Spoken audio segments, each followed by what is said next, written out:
Dread it, run from it. Your destiny awaits all the same. A marquee electric week 5 matchup at the Razor between the offensively inept, defensively capable New Orleans Saints and the offensively inept, defensively capable, but also kind of injury riddled New England Patriots. On CBS, Kevin Harlan on the call. Plug in, Hart. Let's ride. I mean, this is going to be something. It's a football game, and we're going to talk about it for a couple minutes. Better or worse than the Jets game will this game be? Honestly, all right. Hey, it's the Six Rings and Football Things. Pat Saints preview, week 5. Today, we'll preview the game for you. FanDuel Sportsbook Bet of the Week. Thank you, as always, to our sponsor, FanDuel Sportsbook. Make every moment more. Hart and I will have our wagers later. We're more up than down, more plus than minus on the season, so you'll want to stay tuned for that. Then in the back half, Hat has a chat with Andrew Callahan, our buddy from the Boston Herald, as I've come to know the newspaper and publication he works for. A quality chat talking about, could this be a season in the balance, a lost season? What's going on with Mac and Bill? And so much more. So we thank Andrew for his insight. I think you guys will really enjoy that. Tomorrow on the pod, we speak with our old pal, former Patriots coverage guy himself, Nick Underhill, who's now crushing it down in New Orleans for his website. Think of it as a Boston sports journal that has fun. It's neworleans.football. So we'll have our Behind Enemy Lines preview tomorrow with Nick Underhill. But Hart, we steer into this one right now. 1-3. The Saints. What are the Saints? 2-2 on the season? I didn't even bother looking. Yeah. 2-2. Yep. They lost last Sunday 26-9, 26-9er, with a dinged up Derek Carr at home against Baker Mayfield and the suddenly hot, surging Tampa Bay Buccaneers, who have at 3-1 somehow seized control of the NFC South. Must be nice. Of course, it must also be nice to actually have like elite receivers, a defense that's healthy, a quarterback that can make throws on the run. I'll take Bill Belichick over any of their coaches, but Really? yeah, I mean, Todd, if you don't think Belichick's better than Todd Bowles, I'm not sure how much else we have to talk about. Right now? All right, stop it. I see what you're trying to do. I'm Anyone just who's not asking watching can't see the smirk on Hart's face. Don't fall for the bait. Don't take the little meat hanging out, the little cookie on top of the trap. Don't do it. What have you done for me lately? Well, he hasn't done much, although he'd like to tell you that what you have to look forward to and reasons to take heart in the season ahead are the first 3 games. You know, where the Patriots lost 2 of the games and then beat a very mediocre team in the rain by 5 and almost lost on a Hail Mary. By a fingertip, A Randall tip. Cobb. But they won by a Cobb tipper. A Cobb tipper. After the Cobb flop, there's a lot of Cobb there. A lot of Cobb. We've all been taking the Cobb. Easy. We're not all doing right, that. So basically, Family program. Thinking about this one, previewing this game, Hart. Right now, the current spread, and again, we'll get to our bet in a couple minutes, but the current spread, it opened at Patriots plus 1.5. And I think on last Sunday's Six Rings post-game show, I said, what business do the Patriots have being a favorite over anyone at this point, given their health and the short history of their play this season? And then when you look back to last season, which this season sadly kind of mirrors thus far. Well, turns out that the Sharps, Vegas, the books, etc., caught wind of what we were talking about, because it has shifted from Patriots minus 1.5 to Patriots getting a point. They are a dog at home again. 3 home games on the young season, 3 games where they are a dog. I mean, how many different slings and arrows must Robert Kraft suffer before he speaks out with great rage and furious anger? You're a dog at home, not to the Eagles, not to the Dolphins. You're a dog at home to a Saints team that got blown out by Baker Mayfield's Bucks last week. That's who you're a dog to. Now, some of it with a one-armed quarterback. I think some of it is a balancing of the money here. The Patriots are toxic right now. I don't think anybody wants to bet on the Patriots. Like, it's just not. So I think there's a little bit of that, but also you earned it. You got embarrassed on national TV. You're questioning your quarterback. You're questioning your coach. You're questioning your future. Sad part is, if you look at what the Saints did last week, one of the strangest teams you will ever see. Alvin Kamara had 13 catches, averaging 2.5 yards per catch. 13 catches. That's a Ramondre. Yeah. I'd almost rather the Patriots mimic what the Saints tried to do last week, because Derek Carr with his, what is it, the AC joint sprain, I Yep. believe it is. Yeah, that's supposedly pretty painful. I almost wish the Patriots would take a Saintsian approach, if you will, and get the ball into Ramondre's hands 10 times and see if you can make something happen, because maybe, just maybe, with some of the reinforcements that have come off the injured reserve, I believe it's Cody Davis, Trey Flowers, and Riley Reef returning to practice, Jack Jones and Championship. fire up your duck boats. Jack Jones and Taquan Thornton, wherefore art thou? Enough with your Instagram stories. Look at my gloves. Look at my shoes. When are you coming back? ASAP. What does that mean? As soon as I can. Is that this week? I don't know, bro. So now we're left to wonder who will lead the charge on offense, and can the recently reacquired J.C. Jackson fill in adequately in their blanket coverage of the dynamic and deadly Chris Olave, their leading receiver, who through 4 games only has 306 yards receiving on the season. This is a fun little one right here. As far as the New Orleans rushing attack goes, Andy, who's their leading rusher? I don't know. Derek Carr. Ready for no, it's a quarterback.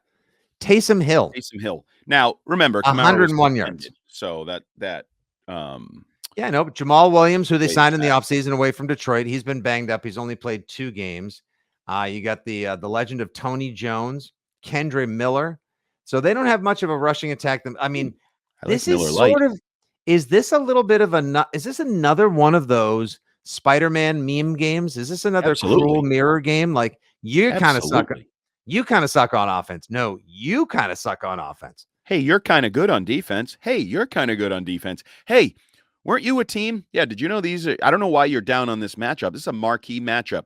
Since 2006, no one has won more football games in the National Football League than the New England Patriots. Since 2006, the 4th most wins in the National Football League, the New Orleans Saints, 2 top 5 teams from the last 20 years, matching up Sunday afternoon, 1 o'clock, Gillette Stadium. We'll sell you your whole seat, but you'll only need the edge. Sounds like someone is suffering from an extreme case of living in the pastitis. Glory days. Yeah, dude. Looking just at the here and now, Pats can't get they also both had Hall of Fame quarterbacks who used to be really fun to watch, who would throw for like 4,500 yards and make lots of plays and be really good and finish their careers in the NFC South. Yeah, that's true. Super Bowl winners, Hall of Famers. Yeah, no. I did a phone hit with, speaking of former Saints quarterbacks, Bobby Hebert this week. Bobby Hebert, where is he now? He's on the radio somewhere, Hebert. Sure. He was an interesting guy to chat to. I don't know if he was drunk or had CTE, but it was interesting. Yeah, he sounds like the kind of guy, or he just may be like naturally Cajun wild. He could have been that. It definitely, there was a little bit of the coach from Waterboy. Right. Oh, yeah. And I'm like, what? Yeah, I'll just choose. Go Tigers. What? He's here. What did he say? Yeah. No, he's a little bit of a wild card. What did he have to say about the state of the Saints? Because obviously anyone and everyone that we could talk to regarding the Patriots has the same thing to offer. It's even almost kind of hard to find people in the diehard Foxborough faithful right now that'll tell you the season's going to turn around. Don't you worry about it. Like my time on EEI this week, I'm sure yours has been the same as well. A lot of people, we're not at, like people with angry fists raised in town square, demanding Belichick and Mac Jones be brought to the guillotine or at least locked in the stocks. But it's getting close. It's really getting close. Like I was watching a video beforehand of Julian Edelman on the Ryan Russillo podcast from the Ringer Podcast Network. And Edelman and he's no admitted fan of Mac Jones, or so it seems, but he was reading Mac Jones, the riot act. Like, doesn't matter how bad your offensive line play is. Doesn't matter who your receivers are. You can't make excuses, and you can't be making high school level throws across your body, across the field, pressing, trying to do more when less only seems the available option. So that leads me to ask this. What kind of Mac Jones do you think we're going to see Sunday? Conservative.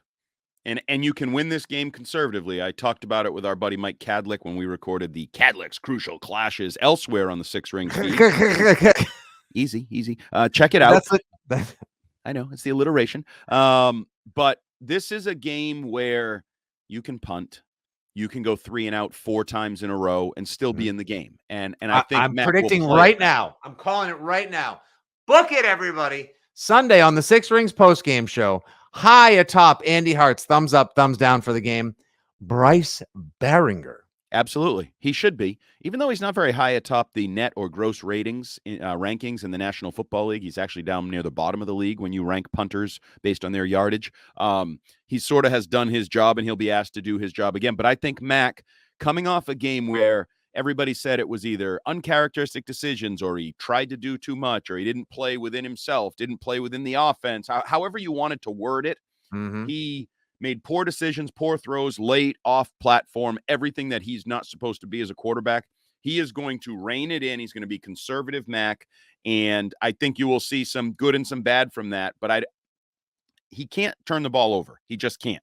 Like, that's the story of this game.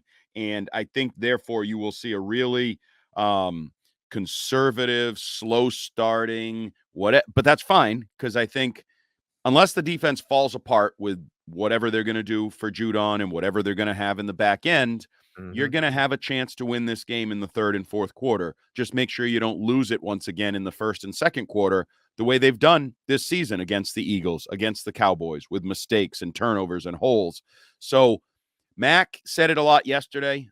Terrible press conference, by the way. Like, what a waste of my time listening to that man speak. And some podcasters are like, yeah, that's how I feel about you. Well, then don't download the podcast if you don't want to listen to me. Go screw yourself. Anyway, if you like listening to objective Patriots talk. Can I go from Nick Stevens to Collateral Damage? Can I just change my name now? Well, I'm just saying, who are you, Andy, to say a guy wasted your time talking? Well, Mac, I don't believe Mac said a genuine word yesterday in his press conference for 10 minutes, 12 minutes, whatever the hell it was. It was just repetitive, annoying, and it's fine. I understand it's performatory. Like, he's got to get up there and say, I'm just focused on this week, and I got to stay within the play, and each play has its perfunctory own bullshit. Don't get me wrong. It is absolutely like I'd be happier if Mac just came out and toyed with us, had fun with the fans, with the media and the like, and was just like, guys, honestly, I'm just here so I don't get fined.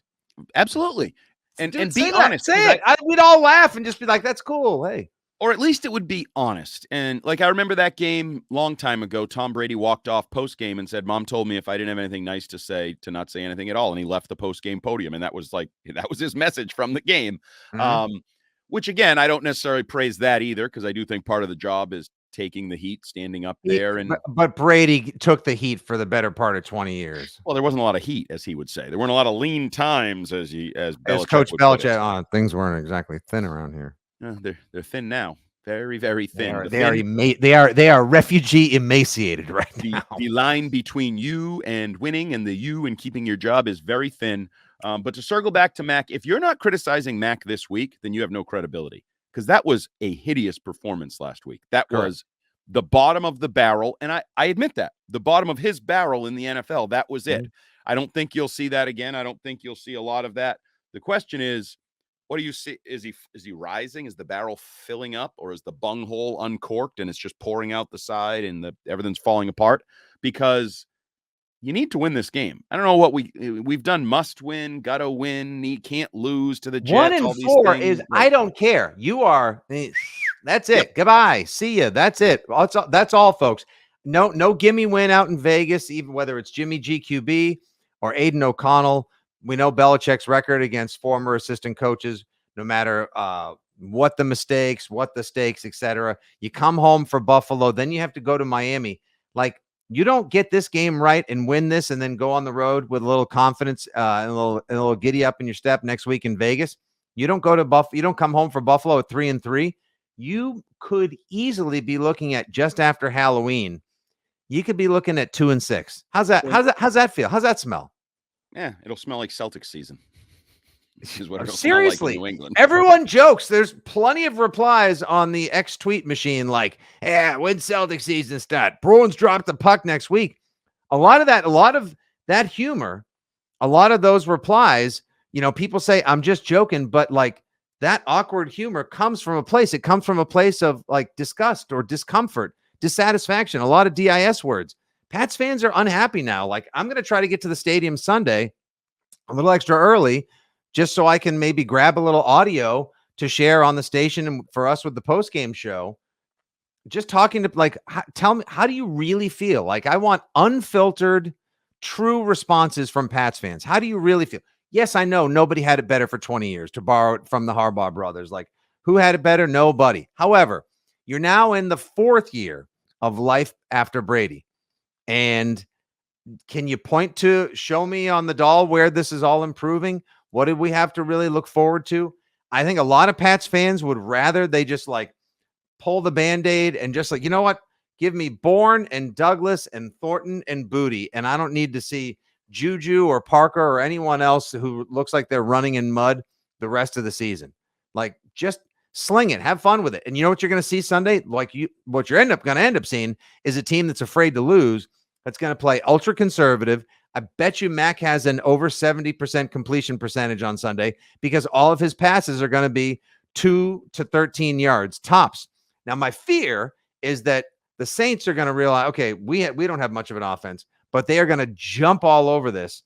And if you got any guys like Lattimore who sniffs something out, or the Honey Badger jumps a route because they've just done what Dallas did last week. I mean, Deron Bland, when he had 2 interceptions, Andy, he said, we watched the tape. It wasn't that hard to defend them.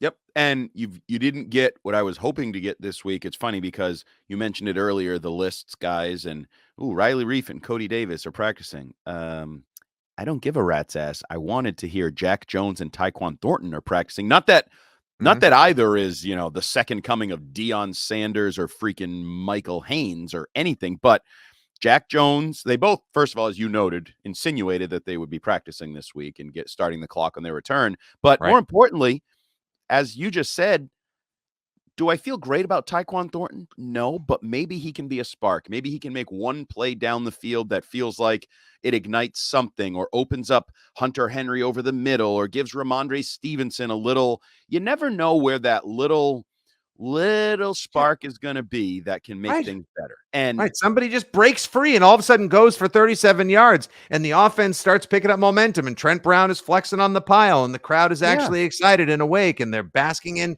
the autumn sunshine. They need something somewhere somehow. And, maybe Demario Douglas could be that guy. Our guy Terp, our tremendous producer, mentioned as we were coming in, like, you're a team where one of your best plays all year, maybe your best play all year, is a 58-yard touchdown by your third blocking tight end. Like you need some fun plays, some just break the seal and maybe some good momentum can start. So that's the one I would circle. Maybe Demario Douglas gets a shot. He has shown a little spark pretty much every time he's been on the field. He's shown some sort of little spark. Maybe and yet he got 24% of the offensive snaps last week. Yeah, and he's still, because you haven't quite turned the page to it. I just let all the young guys play and play for the future and all that. But I also don't know why you haven't. Consecutive weeks, Devontae Parker was like 75 and 80% play time, and Juju the first week was like 75%. You're not getting anything out of it. You're getting nothing out of those veteran guys that you've decided are supposed to be your top 2 or 3 receivers with Kendrick Bourne. At some point, you got to find something somewhere. And again, I don't know if this is the week because they may not feel the need to find something somewhere this week. It may be, let's just take a breath. Let's just get back to the basics and let's just score 18 points and that'll be enough to win this game or whatever that may be. But it may not be enough to entertain me and it may not be enough to make me feel better about the team, win, lose, or draw on Sunday. Correct. I think the world is in on this being a low scoring affair. Take the under. If you wanna try to flex on them, wait till next week till you go out to Vegas, baby. Make that your little revenge game against the Raiders, against Josh. A little homecoming game with Jimmy GQB. This week you just have to games are ridiculously expensive. Stay within yourself. Raiders games are expensive. Yeah, which I was there. I was there last. Don't forget, I was there last year on my wife's birthday for the Chandler Jones, and that's a whole geez, what a mess that became. But yeah, we don't need to get into that. Yeah, it was bad.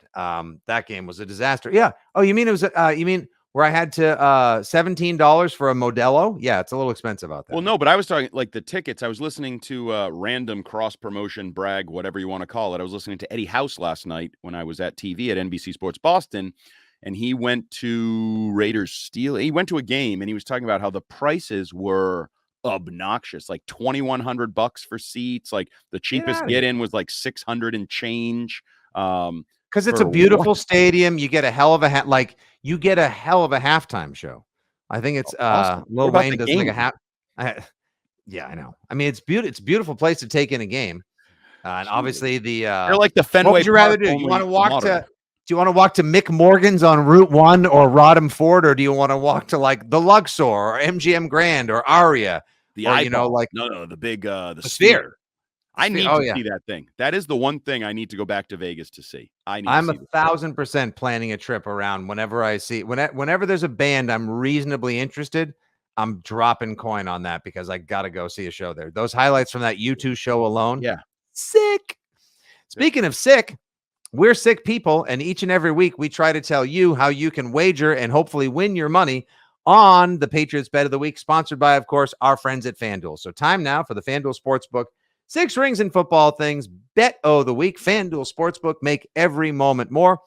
Join right now, fanduel.com/6rings, and take advantage of their tremendous promotions. Hart, we are more up than down, more plus than minus, more positive than negative, at least with our wagers on the season. You got the Saints coming to town. Saints a 1-point favorite with an over of 40 points on the game. Sir, your wagers for the people. Well, I'm looking to move to 5-0 in my Patriots picks on the season, and Tremendous. I don't feel great about this game. This is the least faith I've had in my own picks through a month plus here of the Patriots season, because I think this team is teetering. I think there's some questions motivationally, talent-wise. How do they adjust to Judon and Gonzalez being out? Right. Kind of have a big injury report elsewhere. Does Riley Reif get back? Is that even an upgrade over Vidarian Lowe? Does it help? Does it hurt? How could it not be at this point? I don't know, because I've watched right tackle for the last 18 months, and it's been an absolute poop show, pretty much everybody they put out there. Remember Calvin Anderson? He was good. No, he wasn't. Verdarian No, he Lowe? wasn't. No, he wasn't. No. Where's No. Connor McDermott? He was a revelation late last Connor year. McUnemployed right now.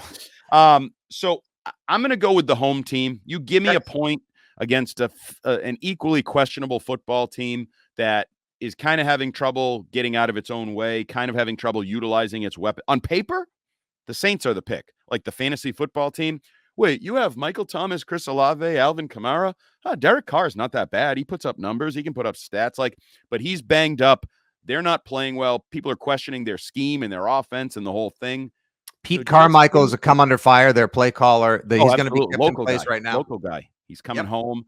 That's another comparison to freaking local Massachusetts play caller, offensive coordinator guys who are coming under fire for not doing their job and getting the job done.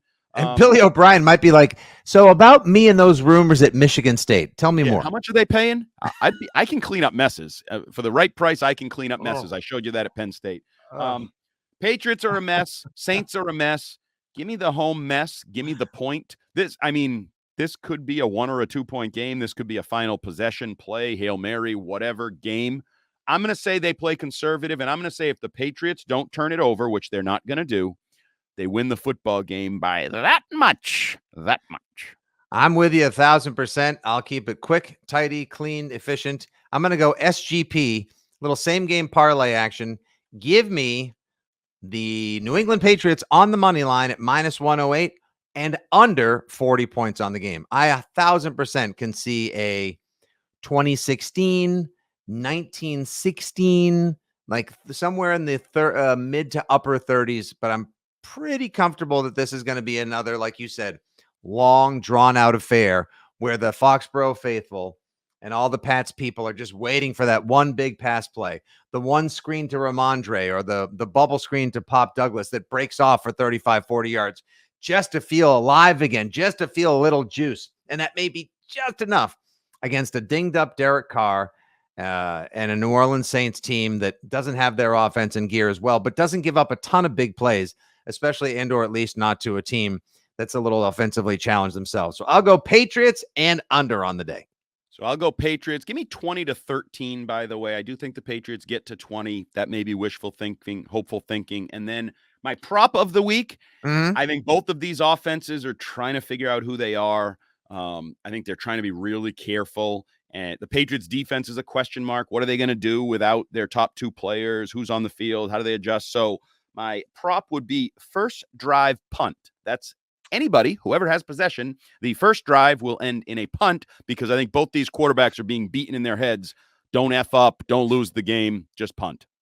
So I took the SGP of Patriots and the under, and you took the FDP of first drive punt. Yep. Oh, Go Pats has truly become Woe Pats. Where are we? The Tom Woe Pats, everybody. And we are a couple of Dukes of Hazzard.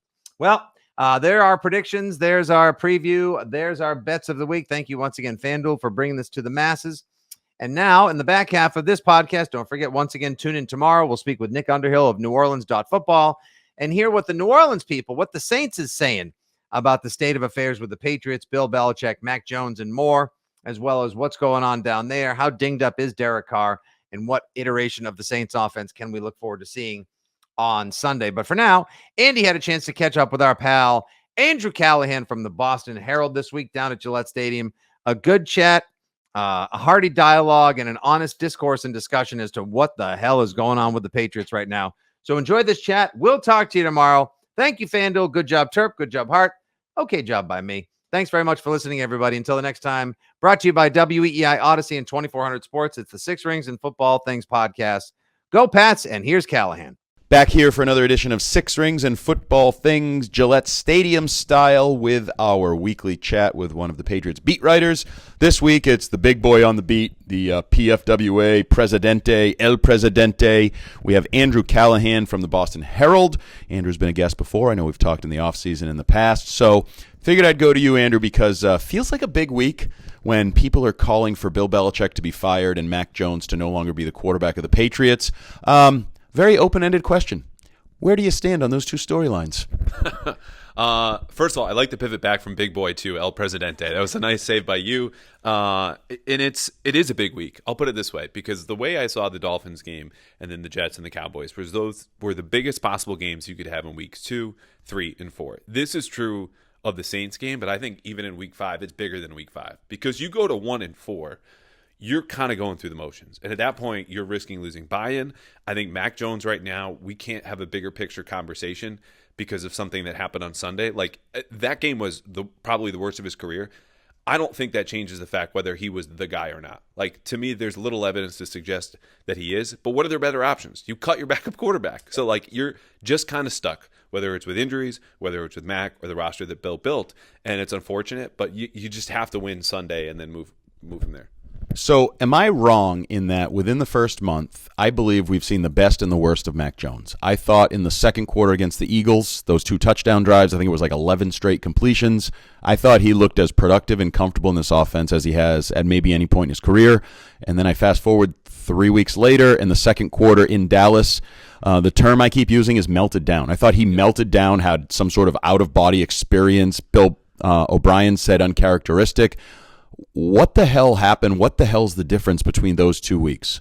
So it's his play under pressure. I mean, I was writing going into the Dallas game, hey, there's this one real big jump Mac has made. When you look at all of the different categories, some of the deeper metrics, the basic stuff, he's largely the same guy, except when he has a rusher in his face. And because he was able to play through pressure in a way he never did in 2022, he's the worst quarterback in the league under pressure against the Eagles, Dolphins, and then the Jets. They either got back into those games because of him and playing against that pressure and came up just short, or they held on and beat the Jets and scored their only touchdown. But because the play before Pharaoh Brown's rumbling 58 yards, Mac delivers this sideline throw to Mario Douglas and gets crushed by Quinnen Williams. He wasn't doing that a year ago. He obviously didn't do it Sunday. What happened to me was, and we just heard from him at the podium, he got sped up and felt like he needed to force things because the pressure was getting to him. He allowed it to get to him, and everything changed after the strip sack. And from then on, the next 4 drives were all killed because he couldn't handle pressure. 2 pass breakups, 1 thrown into the teeth of a Cowboy safety on the sideline before halftime. We're like, just throw it on the ground. The ground's right here. Another pass breakup and a drag throw to Devontae Parker, an interception, and they go 3 and out. So that's what happened, is the pressure built up, not within the game, but I think over the first 3.5 weeks, and he just couldn't take it anymore. So I always like to let people know my biases. I'm a Bill O'Brien guy. I like Bill O'Brien. I think he's a really competent, experienced, successful offensive coordinator. He's starting to take some blows. There's some criticism coming his way. My defense of that would be, I think, certainly in the Dallas game, your best player averages 2 yards a carry. Your quarterback melted down. Your offensive line stunk. And your receivers are, other than Hunter Henry, non-existent. They don't look professional. I think it's hard to be an offensive coordinator and call plays when you say all those things. But where does Bill O'Brien factor into either the struggles now or where you think the turnaround might come from? So I think, like we saw from Mac Jones, the Dallas game was his worst game that we've seen yet. And you look at specifically how the players are being utilized. Let's take, for example, Mike Gesicki. When he signed, we're all writing the same thing. This is a big slot receiver that we call a tight end, but that's really it. He's a tight end in name only. He's been run blocking at a higher rate, and including in the Dallas game, through 4 weeks than he ever did in Miami. I don't know why. And when you look at the tape of that Dallas game, he's sometimes serving as a lead blocker. Okay, another tight end that's out there. Pharaoh Brown, 22 offensive snaps for your third-string tight end. Demario Douglas, your best receiver against man coverage, had 18. And when you look at Demario Douglas against man coverage, he had the 42-yard catch, beat his man, great. The other Patriots receivers had 3 catches versus man-to-man. That speaks partly to scheme, obviously their lack of talent, but when you look at the players that Bill O'Brien has to use, and the offensive line, like it is what it is. He's been scheming around this since August. It's still not good enough because 30th in the league in EPA or 31st in the league in scoring speaks to a failure on every single person's part, whether you're on the sideline or on the field. I know you've been big on the and the beat as a core, fans as a core, this latching on to when Bill Belichick says the opposing quarterback can make all the throws. So I want to flip that the other way. Rex Ryan was back doing his pea shooter thing on ESPN. Second time in, I believe, 4 weeks now I've listened to a national analyst because Nate Burleson went down the same road. I believe at halftime one of the games said, Mac, just throw it in the middle of the field. You can't throw outside the numbers. That's not your throw. Don't do it. Is there a certain aspect of Mac's physical play, which we talked about pre-draft? I mean, if you remember pre-draft, there was like, is he a third-round talent? Is he a first-round pick? Then he was the third overall pick, and then he was back to the 15th pick, that whole thing. But there were questions about his physical ability, and can he make the throws? Are we back talking about that? Because I know against Dallas, there were bad decisions. There were bad mechanics, throwing off the back foot, fading away across the field, different things. Do you believe, as a good thing, Mac Jones can make all the throws? I do not, because we don't even have to go for the geography of the field. Can you throw outside the numbers? Are you strictly over the middle of the field? Because anyone who would be, the biggest Mac stand would pull up clips of like deep balls and throws. Oh, it's outside the numbers. It's over 20 yards downfield. The issue is with the drive throws. Like I need to thread this 15 to 20 yard out or deep crosser to the opposite hash. Like that's where you see the lack of drive, zip, power behind the ball hurt him.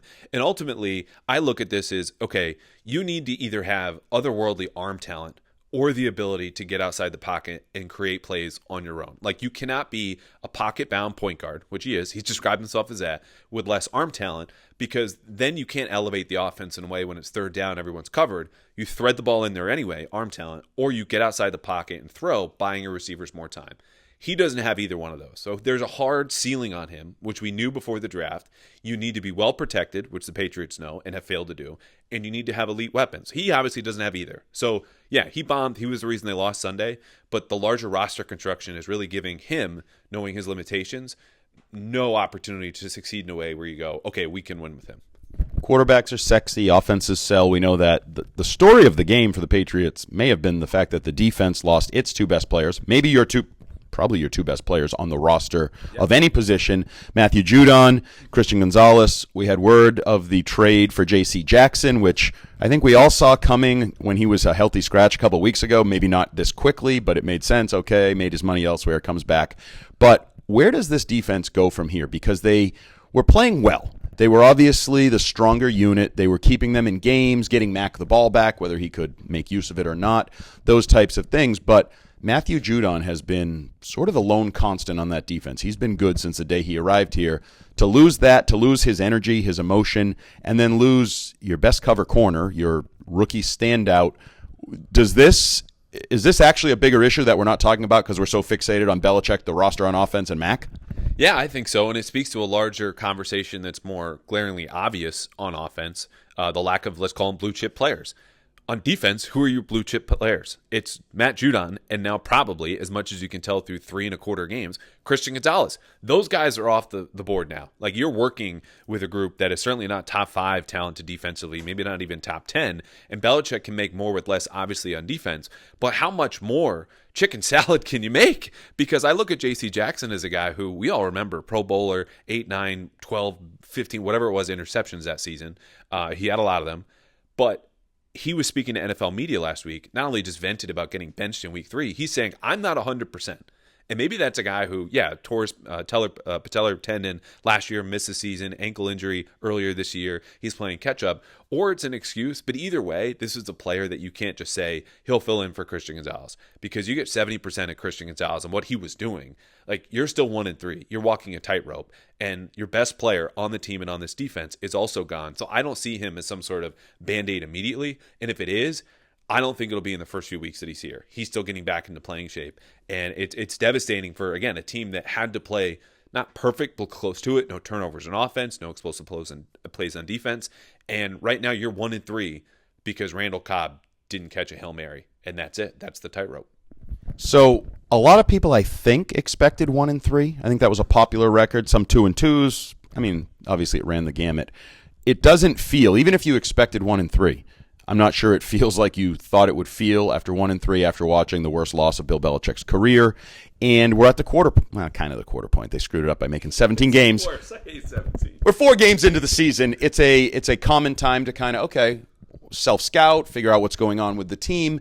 As a media analyst, are you reassessing what you thought this team could be? Where did you have them coming into the year? Where do you see this season going? Is there a chance it spirals out of control for the negative? Like, where are you assessing this team as we hit October? Yes, and yes. I mean, I was someone who said I think they can make the playoffs. I picked them to go 9-8 and came down from 10-7 after watching some things in the preseason, but just said Bill O'Brien's going to tighten things up on offense. You can win more games just by doing fewer stupid things.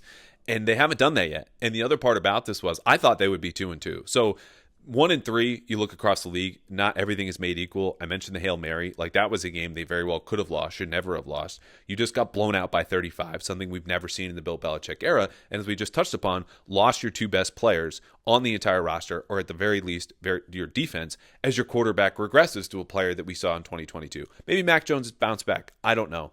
But there's no saving grace coming. Like, we saw it on the sweatshirts that Joe Judge handed down the locker room last week, a week too early, saying it's on us, no one else is coming. A little weird to me after a win. But right now, those sweatshirts fit exactly who they are, because you get the Saints, you get the Raiders, and then it's Buffalo and Miami.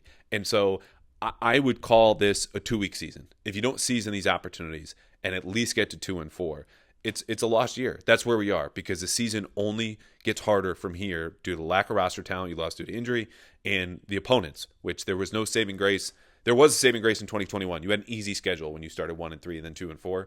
That help is just not coming, whether they're on another team or on your roster right now.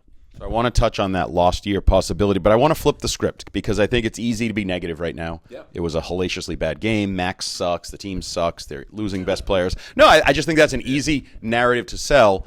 Let's flip that script. If I were to believe, they're going to go on a little run here of 2 or 3 wins and get back to survival, get back to swimming and keeping their head above water, what are those reasons going to be? How are they going to beat the Saints, the Raiders, and just stay afloat till they get to the middle of the season? It will be through fixing some of the things I mentioned as far as Bill O'Brien goes. Like, stop asking Mike Gesicki to block on almost 35% of his snaps. That's not what he does. He's the worst run-blocking tight end in the league. Play more of Demario Douglas. Like, there's some low-hanging fruit here that they're just not reaching for as they search for their own identity and work out some kinks. Like, Pop Douglas has not been perfect, but when you have your most explosive player in offense as a 6th-round rookie and you sign up for that, as Belichick has, you need to stomach the growing pains. You just got to live with it. So I think if you play him a little bit more, I think if you look at the Jets tape and go, that defense was as good as we're going to see against the Saints and it's way better than what they'll face in Vegas next week, play that game. No turnovers on offense. Get a faster start. Screw up less defensively and just play patient. Like, that's it. Just suck less. That's it. And it sounds so trite and obvious and honestly dismissive. But that's your formula right now when you look at this roster, because Douglas is your only explosive player. We've said it now 3 times. You lost Judon and Gonzalez. Like, that's the formula, man. And you just need to survive 2 weeks, because if you get to 3-3, they might come out with some receipts, and that's great. Good for you. You seem to have turned your season around. Buffalo's now the best team in the NFL. And after them, Miami, who scored 70 2 weeks ago. And we all know how the Patriots fare in Miami. So you play ugly, you play clean-ish, and just stop doing the stuff that Mac was in Dallas. And I think you can turn it around. It's very possible. Okay, so I agree with you on Buffalo. As I tweeted the other day, I'm seeing less of those. The window is closed for the Bills, and they missed their chance. They certainly look like they still have a chance, talent-wise. Miami obviously has shown that they can beat anybody and put a lot of points on the board, and maybe are settling into whatever the Mike McDaniel era is going to be down there. So you're looking uphill, not at Super Bowls, not at Patrick Mahomes. Like, those aren't even in the radar at this point. It's, are we good enough to compete in the division? And so you brought up the idea of a lost season. It could go down that road. It's easy to lose in the NFL. It's easy to snowball negative. We start having really big picture questions. Obviously, we started with it, Mac, but really it's a Belichick question. And I think it's a fair question to have. I know Boomer came on our station a couple weeks ago and was like, anyone who talks about Belichick being on the hot seat's an idiot. I think the more idiotic thing is saying that he wouldn't be on the hot seat, that he has a job for life, that what he did 5 years ago earns him the right to do something next year. But how do you think Robert Kraft, who is one of the only people that matters, Jonathan's involved in that conversation, how do you think Robert Kraft is feeling these days when he looks at, I think it was 23 million people watch his team get embarrassed on national TV in that afternoon late marquee spot in Dallas, in front of Jerry Jones, his frenemy or whatever exactly they are in terms of owner competitors. What's Robert Kraft thinking this week as you talked about it? Could be one of the more critical weeks of not only this season, but of recent memory. Where's Robert Kraft's mind right now? It's a great question. I think the point about losing to Jerry Jones in Jerry Jones' stadium is a good one, because that's some of the stuff that factors in for ownership that fans and media generally aren't talking about, but matters to him. What's your frame of mind going into that game, and especially coming out of it? Because, of course, the Patriots underwhelmed. They bombed. And so I think Kraft watched something like the rest of us did that had never happened before in the Bill Belichick era. And it's true. It's week 4. It's true. The Patriots could, as I just said, win 2 games and move on to 3-3. And I want to make something very clear, because I understand, like you were saying, it's easy to be negative. And it is. That's what we've seen.